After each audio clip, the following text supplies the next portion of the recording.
All right. Thank you, everyone. Welcome. All right. Again, welcome, everyone. Thank you for joining us today. We are so excited to have all of you here from around the country. We are celebrating the victory of our friends from Tennessee on their stopping a billionaire-backed school voucher bill this past spring that would have robbed millions of dollars from our public schools and diverted it to private school vouchers, which we know oftentimes just winds up footing the bills of the tuition for wealthy families for their private schools. So I'd like for us to just take a minute and give Tennessee some love, because one of the things we do together is not only be there in our hard moments, but also celebrating our victories. And this is surely a victory for social justice warriors seeking equity and moving us towards a more just multiracial democracy, as vouchers are a racist endeavor. They have a racist history and continue to exclude. So if we can come off mute, share some love, emojis, snaps, etc. for Tennessee, please. Woohoo! Yes. Thanks, y'all.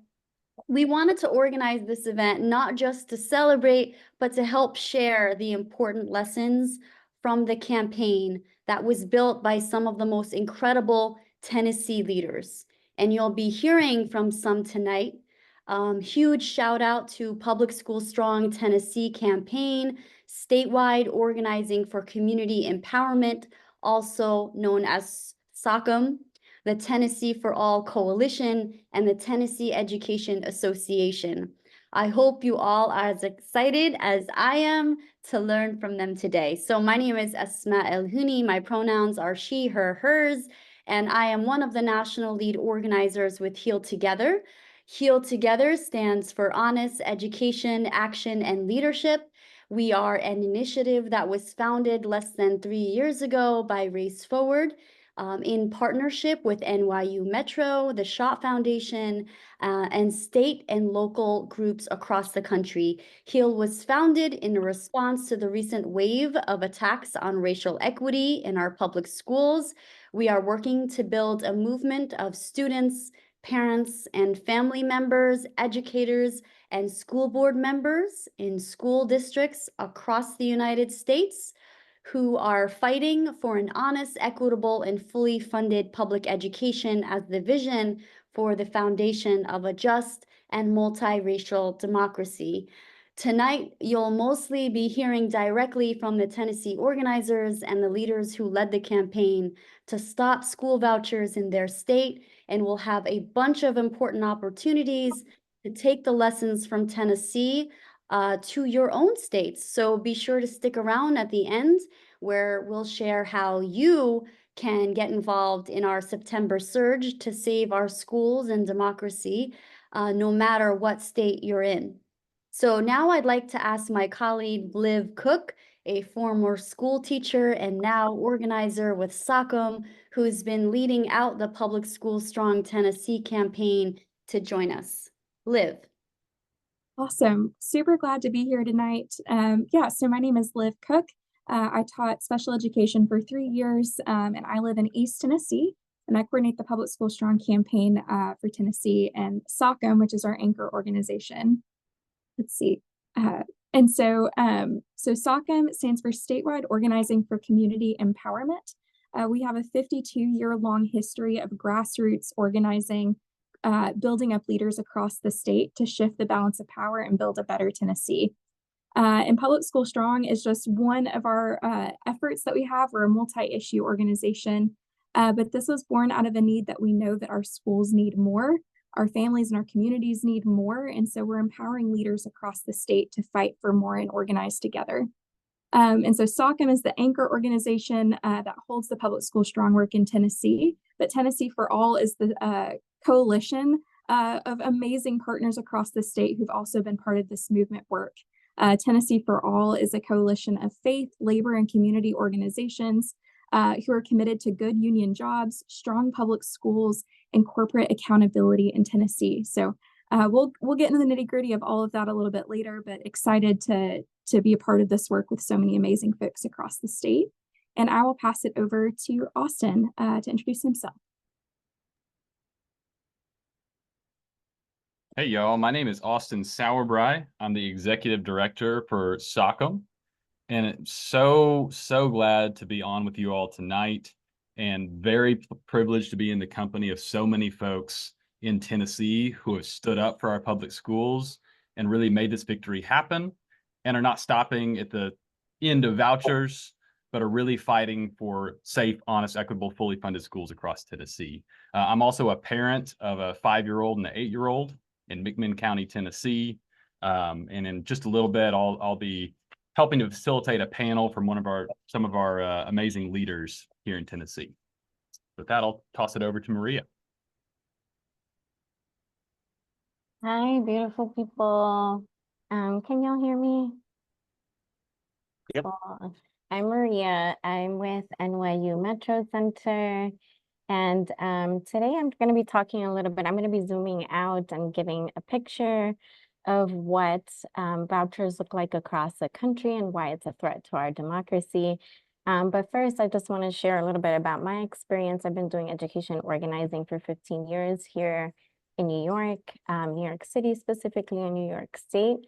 And so just really excited to feel for all of you that are on this call. It's so beautiful to be able to have this network and to celebrate SOCM and learn from y'all. But we can jump into the slide deck. And I know y'all are feeling this in every corner collectively. I think that's why we're here. And we're going to talk about the attack specifically in Tennessee, but we want to zoom out and set the context for why this is so important across the country. And we can go to the next slide. The dismantling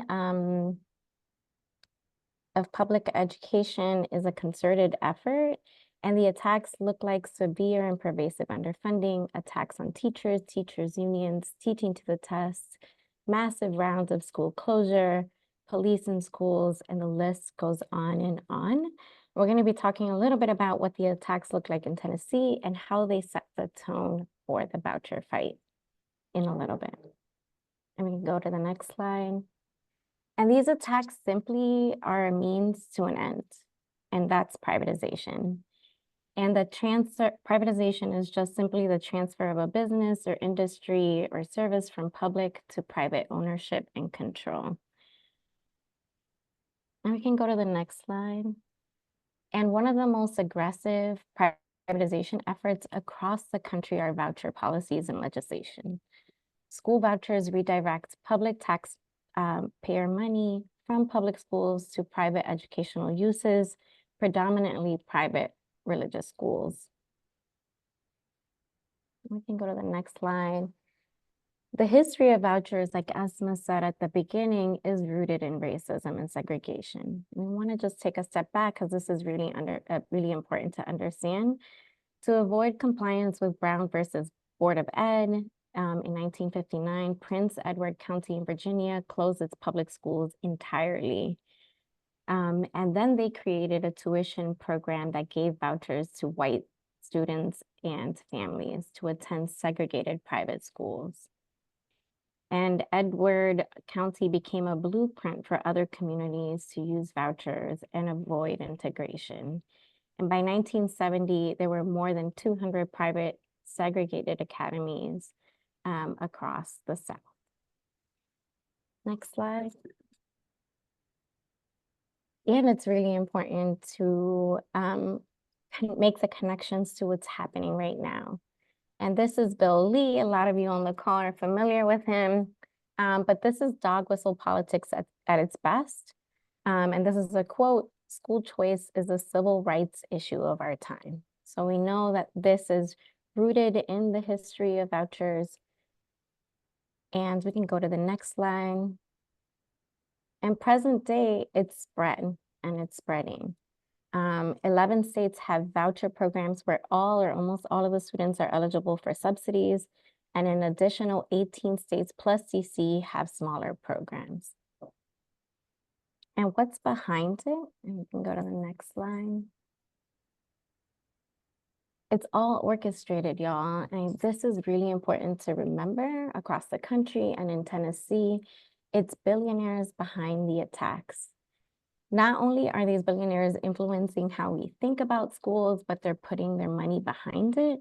And again, they want to capitalize on as much of the education market sector as possible, essentially handing over our public goods to private interests. And the next slide. And they're funding all the things. They're funding advocacy, organizations, think tanks, legislation, elections, communication, litigation, that at every level, local, state, and federal, makes the destruction of public education possible. They have a political strategy. They elect the candidates that carry their water. They have a legislative strategy. Once their candidates are in office, they help pass the policies that they want. And they have a cultural strategy to divide and conquer and to sow mistrust in public education. Let's go to the next slide.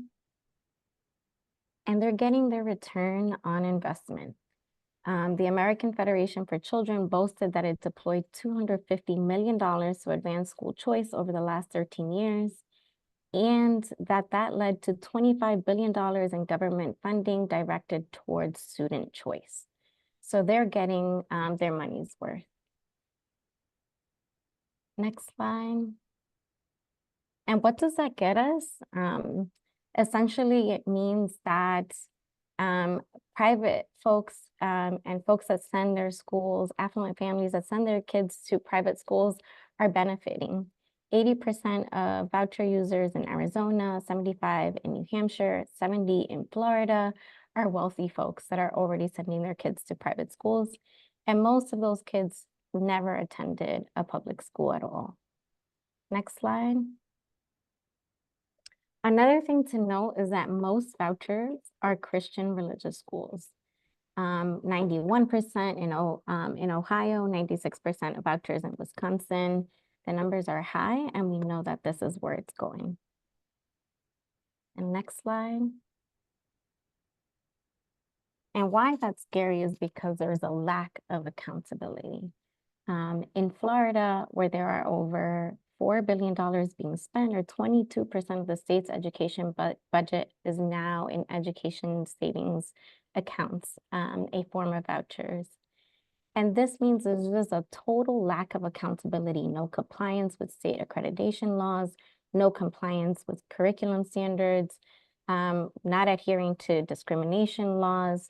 And so this is very serious, and it sets the tone for where we're going in the future. And the last slide. And the end game is to tap into the $650 billion in public education. That means that this money is going to affluent families, families that already have. It's going to schools that discriminate against LGBTQIA, disabled, Black, non-Christian families. These are schools with no transparency and accountability. And so this is really serious. And it's so beautiful to be here to celebrate a state who pushed back and won. So I'm really excited. I feel like I delivered the really serious kind of like overlook of what privatization in this country looks like. And just really happy to pass it over to Liv to talk a little bit about how we won and why this one is so important in Tennessee. Awesome. Thank you so much, Maria, for that overview. And really glad to be in this work with you and all the folks at HEAL doing amazing work across the country. And so I'm really glad that we had this context of vouchers really just being one piece of a much larger playbook for privatization. And that's what we were seeing in Tennessee. SOCM actually didn't pick up public education with just the voucher issue. We actually founded our statewide committee a couple of years ago based on a third grade retention law. Tennessee passed a law saying that if a third grader does not pass proficient on one test on one day, that they have to be retained or enter this pathway to promote to the fourth grade. And so what that really looked like is that Pearson Testing Company, who funds our big TCAP, our summative assessment at the end of every year, got millions of dollars in their contract expanded. So testing is one piece of this privatization playbook. And we saw a lot of other harmful policies being passed in Tennessee. Tennessee, unfortunately, really likes to be the first in a lot of these harmful policies. And we were noticing that our local school boards, these education laws that are being passed, is really just this playground in the South for these really, really harmful policies that hurt the most marginalized in our communities. And so we had already been building up and started piecing these things together. And then when vouchers happened, we knew that we had to have a really strong coordinated response. And we can go ahead and pull up the slides to start thinking about how we strategized. So we could not defeat vouchers by magic or by being right. We really had to strategize and think critically about how we're going to go about this to stop this expansion of this program. So vouchers already existed as a pilot program in 3 counties in Tennessee. And last November, Governor Lee announced that he wanted to do a universal voucher program to roll out across the state in every county. This would start at about $140 million. And then we all know, thanks to some other states that have passed similar legislation, that balloons really quickly. And so we started recognizing what moment we were in. While we were proposing this universal voucher legislation as something that was good for public schools, Tennessee was also considering rejecting $1.8 billion of federal funding. We would have been the first in the country to do this because we want to teach kids the Tennessee way. Or I should say a powerful few in our legislature wanted that. And so while we're wanting to pass universal vouchers, we're wanting to reject money, Governor Lee also wanted to offer this huge corporate bailout for corporations in Tennessee that already don't pay, 60% of them don't pay taxes. And so we're starting to see this tension between what regular everyday Tennesseans want and what our legislature was doing. And this 3rd grade retention law that was passed, what got us involved in this fight, was widely unpopular for families across the state. Nobody wanted this on either side of the aisle, but our legislators were pushing these things forward anyway. We also saw in Tennessee a historic labor movement happening in Chattanooga with this unionization of the Volkswagen plant. So there was a lot of tensions between what our legislature was doing and what everyday folks were wanting. And we decided that we needed to crack that open, and vouchers were the way to do that. And so we also understood that we had to get local. It doesn't make sense for folks just to march on Nashville as their first step. We really had to ground this in local level needs and a local fight. And we knew that winning in Nashville means helping folks connect the voucher bill with the impact that they're feeling in their communities. The voucher bill is not disconnected from school buildings that are falling apart. The voucher bill is not disconnected from understaffed special education programs. So getting people to get the pieces together of what do you dream of for your schools and how are vouchers stopping that dream from happening? And we also understood that this was going to be won or lost in the rural and suburban communities. Something special about SOCM is that largely our organizing happens in these in rural and suburban areas. And that was what was going to swing this decision. So we had to be really strategic in how we targeted legislators, and we had to get these rural communities talking about it and organizing around it. And so if we can go to the next slide. And so some of the things we did, the tactics that we used, let's see. So one of the tactics that we used was school board resolutions. So we started with where we already had public school strong teams, getting folks to address their school boards and pass those in those districts. And then we began to strategically target those rural and small town legislators districts and make them pass resolutions. And so these were public statements from local school boards saying, we do not want vouchers. I wish we could take credit for all 72 that were passed, but we were also, this kind of spread like wildfire with school boards passing these before we could get to them sometimes. And so what that did for us as well is it showed that this was solidarity across the state, rural, urban, suburban. Nobody wanted these vouchers. 90% of our kids attend public schools. And so it now no longer was just this urban versus rural problem that Tennessee legislators try to make it out to be. We also did a lot of popular education, and we made sure that those town halls were led by parents and educators and our members, by the real people who were impacted and sharing their stories. And we did some direct actions. So Governor Lee gave his State of the State address the first week of February. And so we coordinated across different districts in people's like hometowns in these target legislators districts, state of our schools actions, where folks, again, parents, teachers, community members stood up and said, we dream of better for our schools, and your voucher scam does not give it to us. We don't want it. And so we got some great media coverage there. And we also converged in Nashville for a day on the Hill, where hundreds of folks showed up to the Capitol. We had folks from labor unions, parents, teachers, again, under this common thread that we value our kids more than we value these wealthy few and corporations. We also launched an email and phone campaign, so we casted a broad net at the beginning, and as this legislation moved through the different committees, we changed our targets and got a little bit more, got deeper in those emails and really upped the ante on those phone calls, especially thanks to a lot of our folks at TEA and SEIU who helped with that phone banking. And then we did lobbying efforts, and so we actually had members, we had parents, and teachers and school board members meeting with legislators in these target districts. So they were having to face-to-face answer, why are you pushing vouchers when this isn't what we want? The House bill had a lot of enticements to try to sell vouchers to public as like good for public ed. And then we asked the question, well, if those things are good for public ed, why are you attaching vouchers to them? So we were able to empower a lot of people across the state to talk to the legislators and hold them accountable. And we also really focused on making sure that we had real stories attached to this policy, real stories attached to these visions and dreams for our schools that we were pushing in the press and media through various actions. We can go to the next slide. And so you can see some pictures of our great folks across the state doing all this amazing work. My favorite is you can see Crystal, who's kind of, she's in that Bonnero standing at the podium. She is from McMinn County, had never addressed city council before in a public way, and she was riled up about vouchers and wanted our city council to pass a resolution opposing them. And that was really great to see her leadership grow and see her do something new because she felt so passionately about this.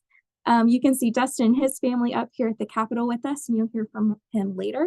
You can see Harmony over here talking to the news.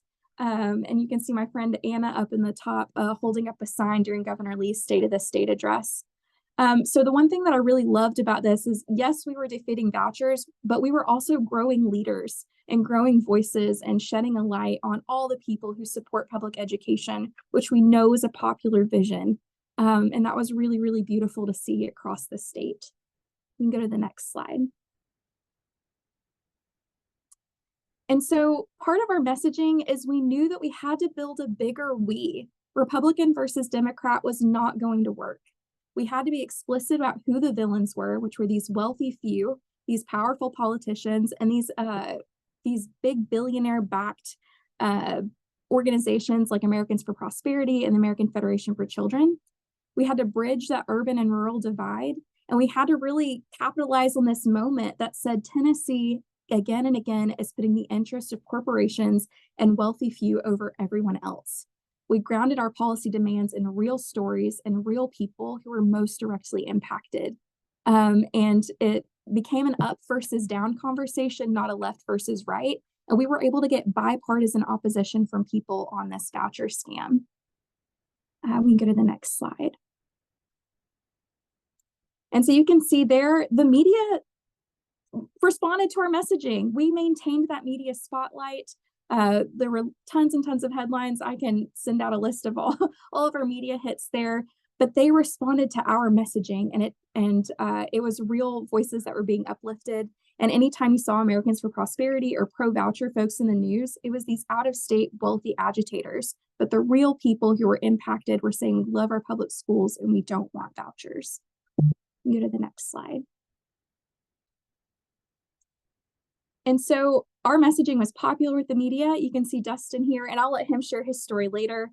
But by elevating the real needs and real people and real stories, it was really powerful when it was presented against billionaire out-of-state agitators. We exposed the priorities of those in power, and that was directly opposed to the hopes and needs of regular Tennesseans. So win or lose, we had achieved that. But we can go to the next slide. We did win. We successfully stopped Governor Lee's voucher scam this cycle. We know that it's going to come up again, but now we have a game plan. We're building power, and we know that we can defeat it again. And that was thanks to the amazing organizing efforts that were happening across the state and the new leadership that was being built. And I'm sure there's tons that I maybe missed in here, but this was a really exciting campaign, and it brought a lot of hope to Tennessee, and I hope that it's bringing hope to y'all across the country. So I will pass it over to folks to actually hear from some of these amazing leaders and the work they did.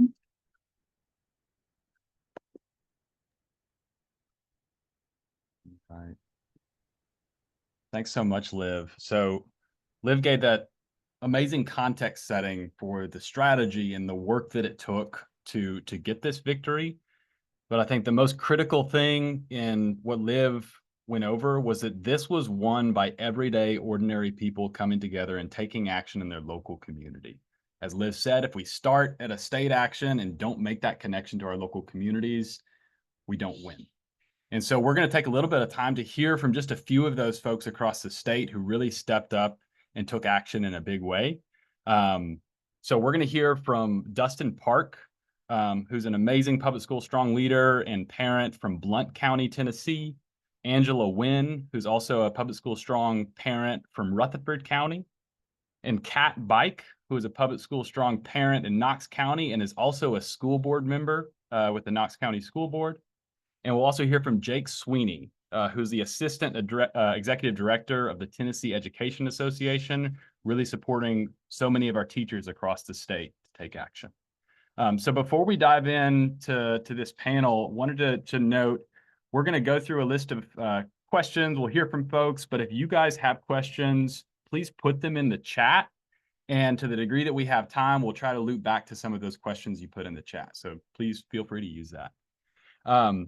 So to start off, this will be a question for everybody. Would love for each of our panelists to share a little bit about who you are, what got you involved in this campaign, and why vouchers became a critical issue for your family or your community. And if we want to go ahead and kick it off with Dustin. Hi, everybody. Great to see you. I'm Dustin Park. I live in Maryville, Tennessee, which is about 30 minutes outside of Knoxville. As you saw on the slides, I'm a father. I actually have 3 kids, 15, 14, and 11 years old. And my 14-year-old has Down syndrome. So from a very early age, I learned that I was going to have to advocate for him. And we actually had a conflict with a school up in Illinois when he was 5 that made me have to do kind of a crash course on disability policy and disability law and advocacy. And from that point on, I knew I was going to have to advocate for him, and also that the key to making sure that he had the needs that he needed was building relationships. So that was something that I took in to advocacy work that I did when I moved to Tennessee. And shortly after I moved here, I found out that the first voucher program here was actually passed in 2015 and was aimed specifically at kids with disabilities. And the stipulation for that was that if you wanted to get a voucher, you would have to sign away your child's federally protected due process rights. And so from that moment on, I realized kind of what an insidious program this was. And that principle has carried through in every iteration of these vouchers that have come through Tennessee. The one that was passed selectively in a couple counties in 2019, and then this one that was offered up in 2023 to be passed universally. All of them discriminate against kids with disabilities. So that's why it was very personal for me and my family. But on top of that, it ran contrary to the vision that I have for my kids and for my schools, which is inclusivity and schools that accept every kid that comes to the door. And the only schools that do that are public schools, because by definition, private schools are exclusive, and sending public money to exclusive institutions is completely contrary to everything that I teach my family, and we believe that our society should be. So that's why it really is important to me to fight this fight. Awesome. Thanks, Dustin. I'm going to toss it over to Angela next. That same question, a little bit about who you are and what made vouchers such a critical issue for your family and community. All right. Hey, everyone. My name is Angela Wynn. I live in a small town called Smyrna, Tennessee, which is about 20 minutes outside of downtown Nashville. That is not including traffic. And traffic is probably more like 45 minutes. I am a mom of 5. My children range in age from 5 all the way up to 22. So this year I will have 4 children in Rutherford County schools. It was important for me to get involved with this fight because I am raising 4 Black children in Rutherford County public schools. There has been a concentrated effort to whitewash history in our education system. And for me, public education is just the backbone of our communities. Public schools are where our children meet each other, where they learn about everyone's different backgrounds. And for me, that kind of diversity is extremely important, especially for Black children who grow up in an environment where they have to learn their hard history and it's not imposed on others. So the thought of, public school dollars going to private schools was something that I was vehemently against. In this country, we have a history of privatizing things that should be open and free for everyone in this country. And with things that are happening right now, which I believe is just due to a lack of education, I feel like keeping the public school dollars in public schools is what's going to help this country move towards the type of unity that we need to have and we should have. And that's why I got involved. Awesome. Thanks, Angela. I'll toss it over. Let's go to Kat next. I'm going to share same question.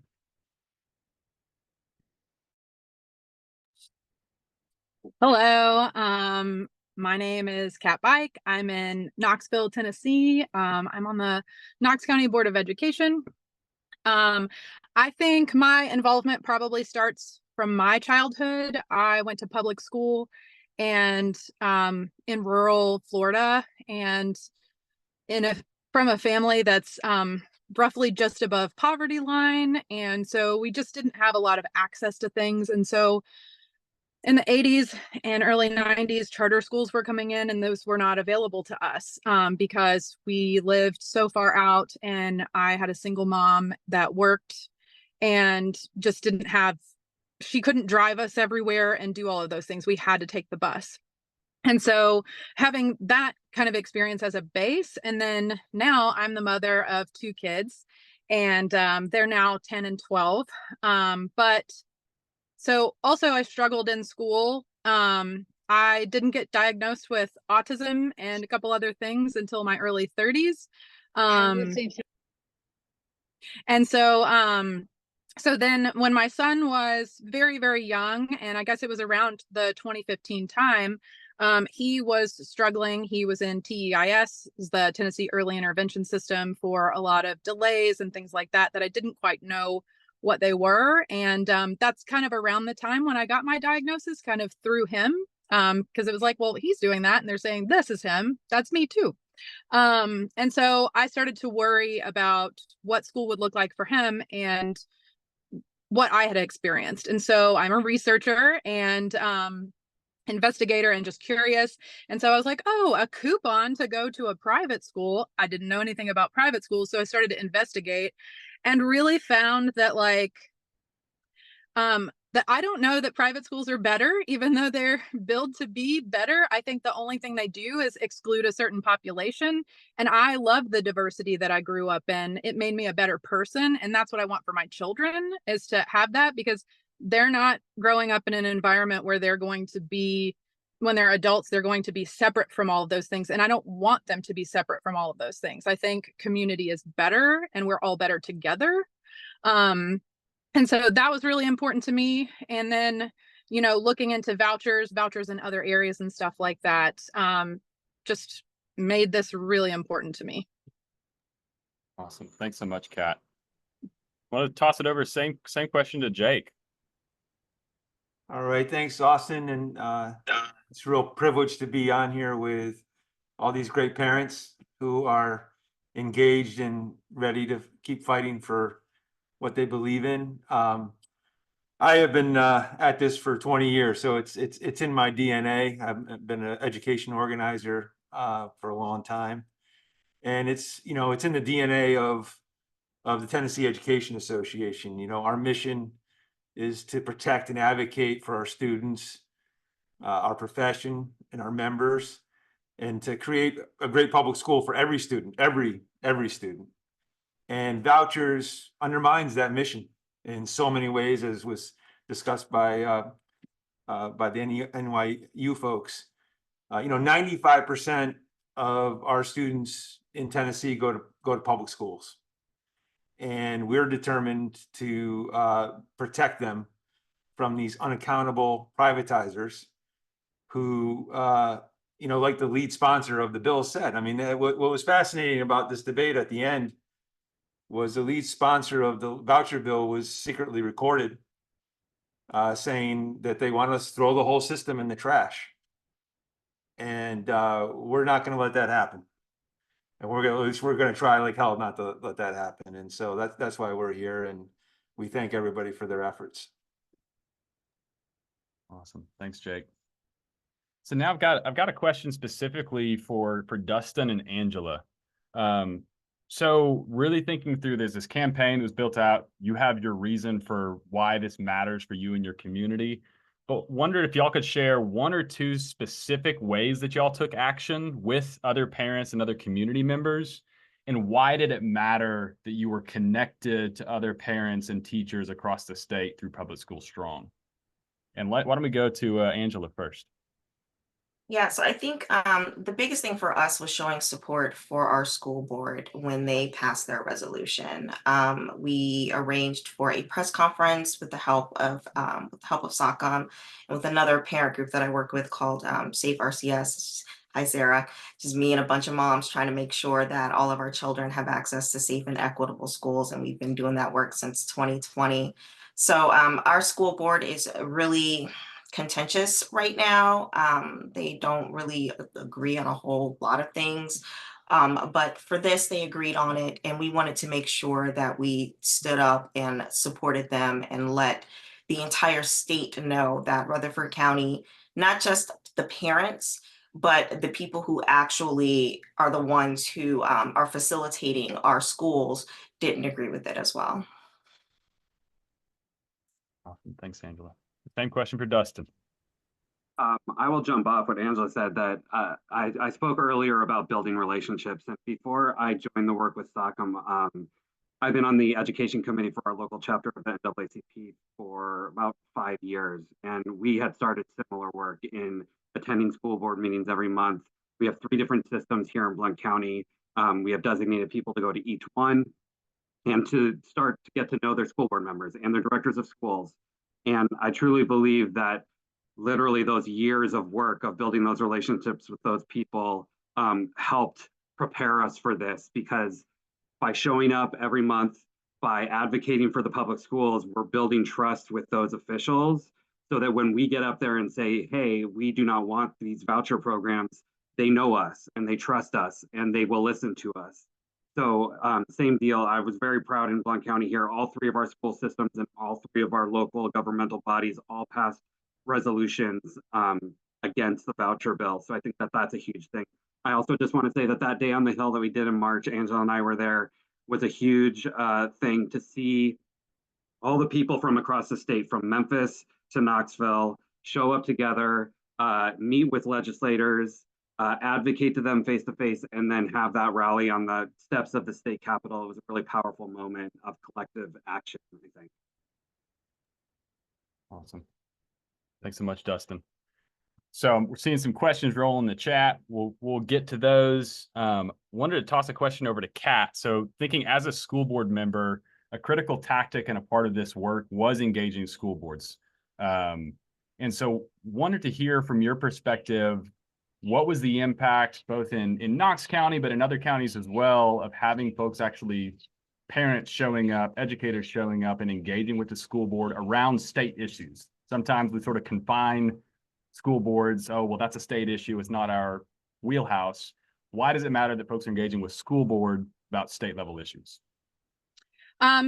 It's really important that you're engaging with school board, all of your local elected officials, but especially school board, because we often have a relationship regardless of whether it is good or not, we still have a relationship with our representatives. And part of our job is to hold our representatives accountable in what they do. But we also, most school boards in the state of Tennessee, I think especially now, are a member of TSBA, which is the Tennessee School Board Association, and they also help with advocacy. And they usually have different conferences and stuff. And so like one of the ones that I went to last February was in Nashville, and it was kind of in conjunction with the General Assembly, and they had our House Speaker and another senator there for us to talk to and do a Q&A session with. And that was really valuable because so many school board members across the state stood up and spoke specifically about vouchers. I spoke about the third grade retention, but I also mentioned vouchers in mine. And they have to hear you, you know, regardless of what party it is or whether you agree or not.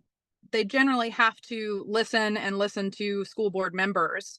And yeah, so you should be interacting, but also not just interacting with your board member, but with the whole all of the board members of wherever you live. Because a lot of times when I'm at a board meeting, they will talk, you know, the other board members will say, well, that's just your district.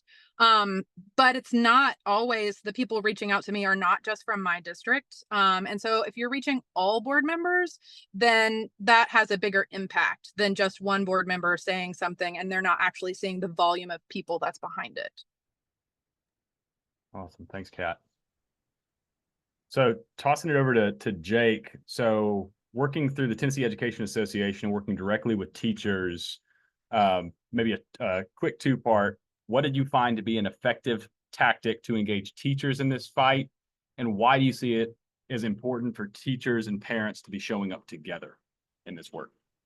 Yeah, I mean, well, the latter is the critical point, but I'll just say, you know, from, you know, they in many ways expect us to show up, and, you know, having parents, having school boards, having community allies, all showing up together, and also, you know, getting lucky with vouchers not being a partisan issue. You know, we're dealing with supermajorities, but that was key. And you know, we try to bring our members from back home to Nashville. We do a thing called Civication, which is the month of March is spring break for schools across Tennessee. And so each week we bring a delegation of members to come and talk to their legislators. And the day you guys had the rally was one of our biggest civication days, and it was just a great moment because, you know, you had teachers, you had parents, you had all walks of life there.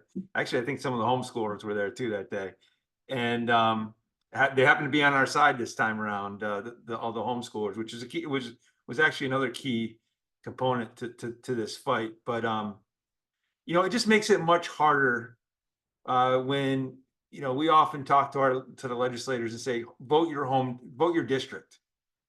And when parents and teachers and, like I said, community allies, school board, we had the whole combo for this effort. And it made it very difficult for those rural legislators in particular to vote against the schools that everybody loves in their community. You know, they don't have a lot of private schools in those communities. The school district, most of the time, is their largest employer. And so they were able to grow a spine against big pressures. I mean, you know, right now, Americans for Prosperity and the Club for Growth are spending about $3.5 million on elections coming up. We have primaries on August 1st. $3.5 million they're spending right now, and I think they spent probably 1.2 million on this effort on the voucher fight with, you know, TV ads and digital ads and all those things. And their lobby is extensive at the Capitol. And so to have all of those pressures and plus, you know, supermajorities that they think they can ram through everything, to have this combination happen at the local level was key. And we hope we can replicate it because, you know, Governor Lee has promised to bring it back. But I don't think we've ever seen the school board activity as well across the state that we see this time around. And I think it has really helped the narrative as well, that the more I get out across the state and talk to folks, you know, vouchers really has a negative tone now. And, you know, I think it's gonna be harder for them to do next time. And we got it stuck in committee this time around. I think, you know, they're gonna probably rearrange the committee assignments so they can, you know, jam it through easier, or try to. But I even think we have you know, if we can have that kind of effort on the ground where we can convince a legislator to vote their district, don't vote their party, don't vote their partisanship, but vote their district, we definitely have a chance, and especially with this kind of coalition. Great. Thanks, Jake. So we're going to do a final sort of closeout round with everyone, but I'm seeing a few questions come in the chat, and just wanted to give one in particular, sort of combining a few questions about what did it mean to target specific state reps and actually engage those state reps at a local level. And Dustin, I've seen you putting some answers in the chat, so I don't know if you just wanted to briefly speak on that point about how state legislators were targeted and what it meant to engage them with constituents. Yeah, so basically, and this is something we actually learned with the third grade retention fight, is that basically in the state legislature in Tennessee, because it's a super majority, you need to get Republicans on board, or else you're not going to be able to get anything done. A. And B, if you want to defeat a bill, it has to be defeated in committee, because once it gets to the floor of the House, it's going to pass. It's already a done deal. So basically, there's a K through 12 education subcommittee, and there's an education committee in the House, and we targeted members of both of those committees, and specifically in rural communities, because in those rural communities, there's no public schools. The nearest public schools, and a lot of them are 150, 200 miles away. So vouchers would literally be taking their tax money away and sending them to wealthy private schools in urban areas. And so that was a very compelling argument to make to people whose schools have a long history in their communities and employ a good chunk of their communities. So that article I dropped in the chat is a really good illustration of how that played out. And we have a lot of those representatives who voted against the voucher bill then got primary challengers. They're getting this spending from the Club for Growth, from Americans for Prosperity. They're bussing people in from out of state to go knock door to door. We have that in Blount County here. I hear it all the time. We're getting mailers every day against people who voted against the voucher bill. So it really is, you know, painting that picture that was illustrated at the very beginning between the out-of-state billionaires who are pouring this money in and the people in the communities who really rely on these schools, and making it clear that their goal is to take away that public school and inherently change our communities. Thanks, Dustin. So this panel's flying by, y'all. And we're actually nearing our time. We want to make sure we get to next steps. We are seeing a lot of questions come in. If we can't answer them now, maybe we can collect those and make sure we're following up with folks. But I did want to give everybody an opportunity to do a quick sort of close to the panel. And I guess the question here is, we know that the fight against vouchers, as has been mentioned, is one piece of a much larger picture. And ultimately, what we want is a positive vision. We want our schools to be fully funded and have the resources we need. We don't always want to just be on our back foot defending. And so question is, where do you find hope and motivation to take action? And what words of encouragement would you have for other parents and educators and students who are wanting to do the work to fight for safe, honest, and equitable schools? And let's go to Angela. So my motivation are my kids, right? Everything I do, I live and breathe all of my babies. I grew up in mostly the Milwaukee public school system, which is very, very segregated. And so my experience coming up in public school is drastically different than what my children are experiencing right now, right? My children have friends from all different types of backgrounds, ethnicities, religious beliefs. My 16-year-old right now is reading the Quran because his best friend is Muslim and he wanted to learn more about their culture. So that's what motivates me, is seeing my children thrive in a school district that we purposefully moved into our home for them to attend. That's what continues to motivate me every day. Seeing how our school board agreed on this issue after we've been fighting them for a long time over other things, that keeps me motivated.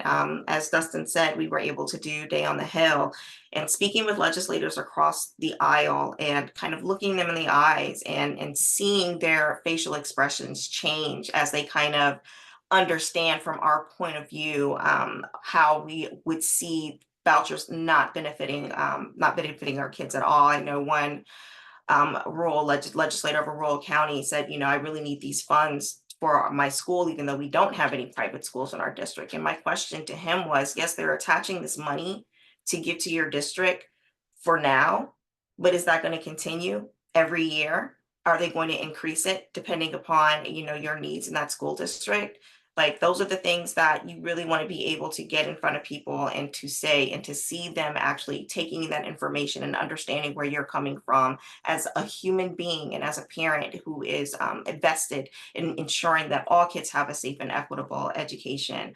That's definitely what keeps me motivated. And what I would say to anyone who wants to get into this work, it is hard. It can come with days where you want to pull your hair out. But for me, it's meeting people like Dustin, and who is amazing at making sure that his kids are protected in the education system.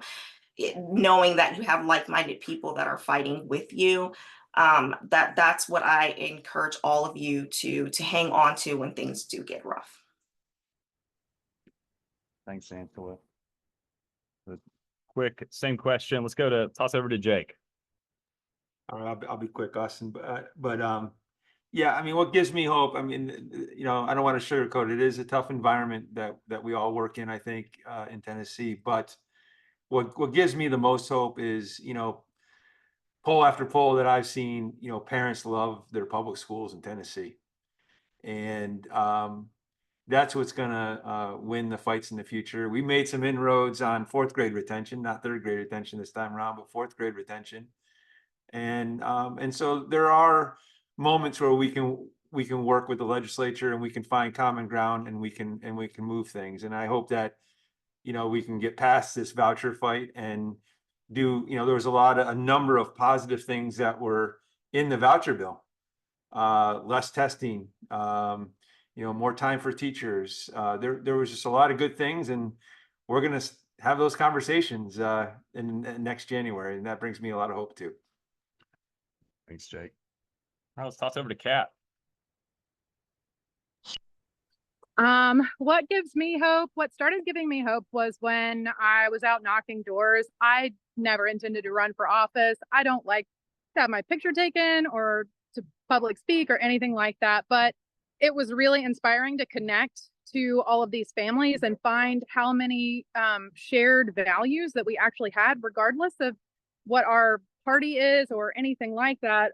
And then my election was won by 139 votes out of 10,000 votes.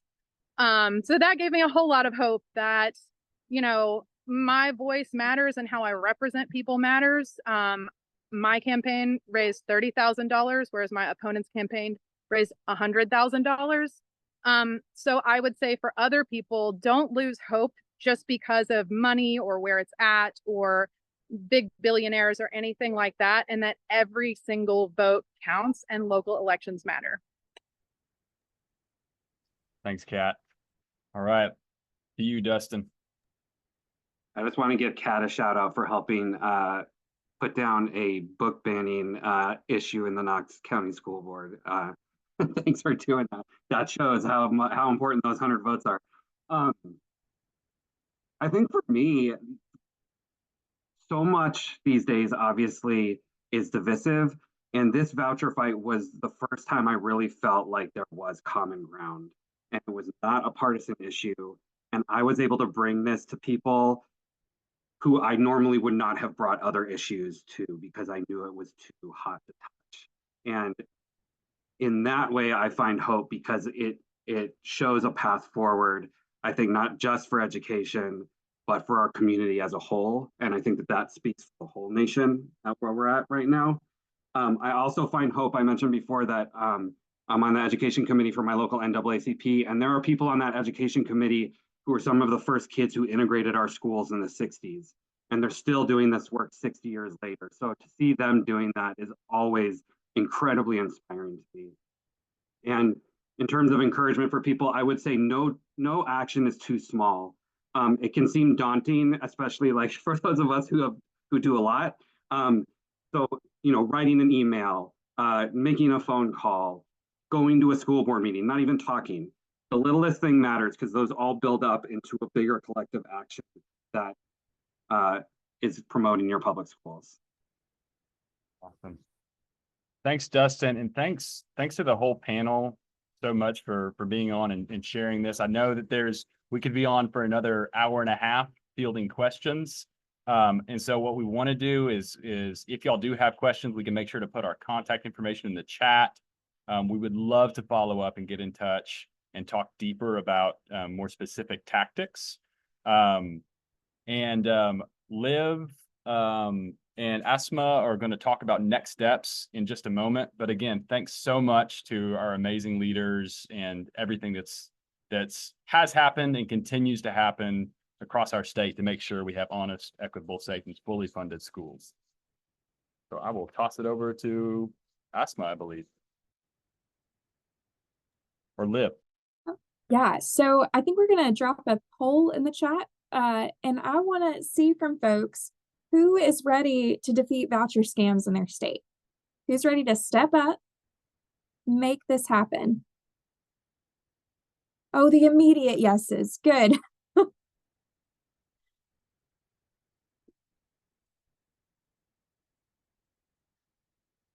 right. So can other folks see these results like I can? This is great.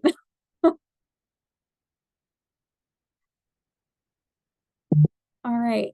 So it looks like, yeah, we're at 100% in agreement that we are ready to stop voucher scams in our state. And so I'm so thankful to all the leaders who took action in Tennessee, all the folks who are doing amazing work across the country. We're going to keep it up. And I'm going to pass it over to Asma to talk about some next steps that you can take to make it happen.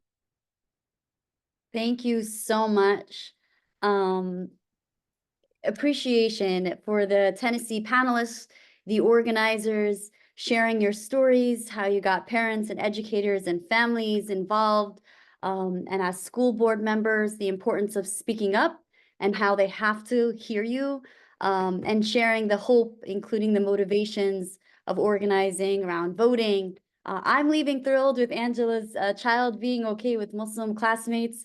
As someone who fought against Islamophobia, makes my heart feel expanded. So doing something and not being on the sidelines was very clear in your messaging, y'all. So this has been so inspirational. Thank you so much.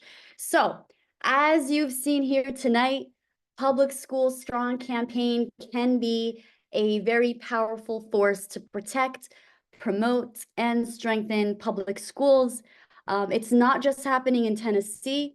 The movement started in North Carolina last year, and Tennessee has successfully built on its model. HEAL is supporting folks who are interested in building out Public School Strong campaigns in their own states across the country. The main objective of Public School Strong is to recruit and train leaders in every county in the states all over the country to board meetings wearing Public School Strong t-shirts, making public comments, and expressing support for equity in public schools. The visibility is a great show of strength locally, and when connected to statewide organizations and national campaigns, it can make a huge wave and change the narrative and really change the balance of power in favor for strong public schools. So if you haven't been to one already, an orientation, be sure to sign up to join our next Public School Strong orientation on August 13th. You can use the QR code on the screen or find the link that will be dropped in the chat. And so you will see the link in the chat, and we'll go on to the next slide just for the interest of time.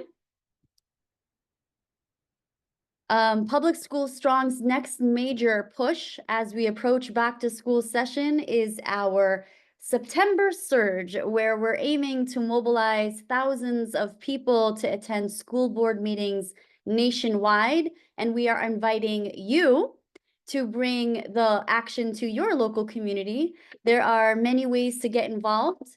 You can attend a local school board meeting, like-minded people with neighbors. You can gather a petition of signatures, write letters to the editor. You can encourage your school board to pass resolutions, and we will be able to share model policy to support you on that.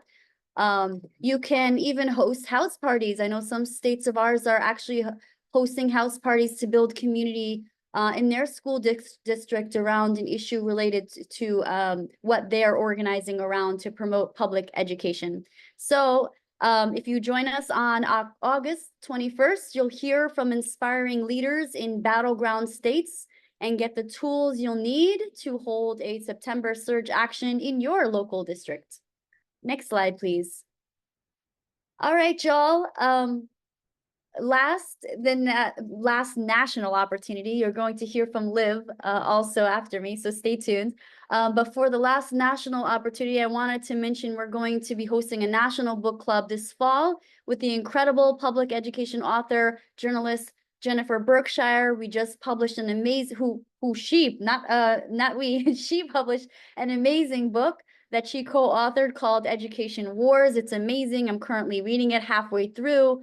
It's full of useful information, inspiring stories on people on the front lines fighting to save public education. Also, she will be joining us for our September Surge event that we just talked about for August 21st, as I just mentioned. So make sure you RSVP for that. You see the QR code on your screen. And again, if you're having trouble with that, we'll also send the link in the chat, which will drop now.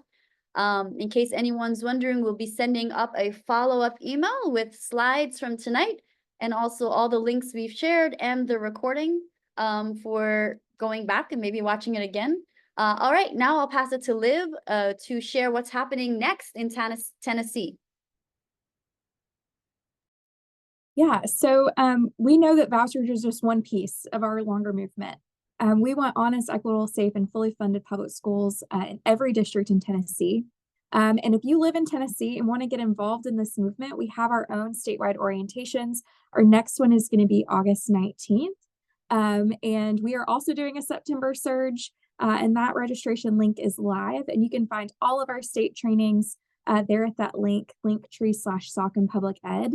And I just want to state again, this Public School Strong framework, having teams ready in school districts across the state to be public and visible, pushing for this policy or for this platform. I mean, that's why we were able to win.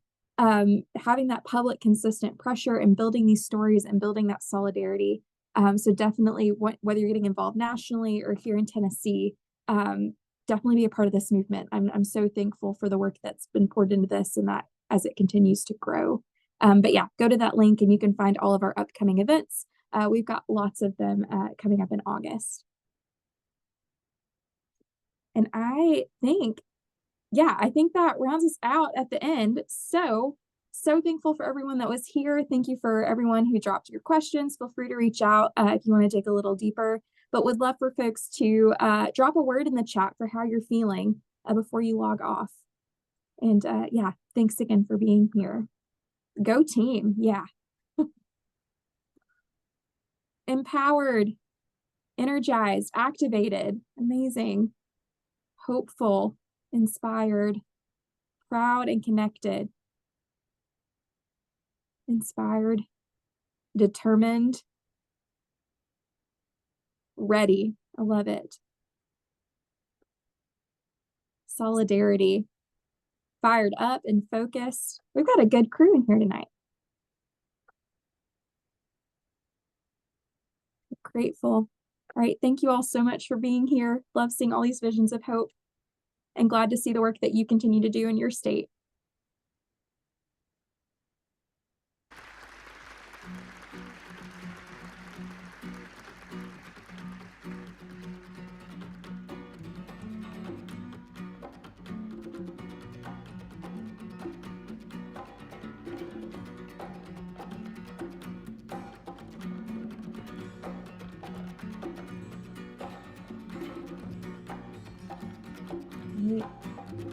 good to see everyone tonight, and they'll be sending out a recording of this for folks too.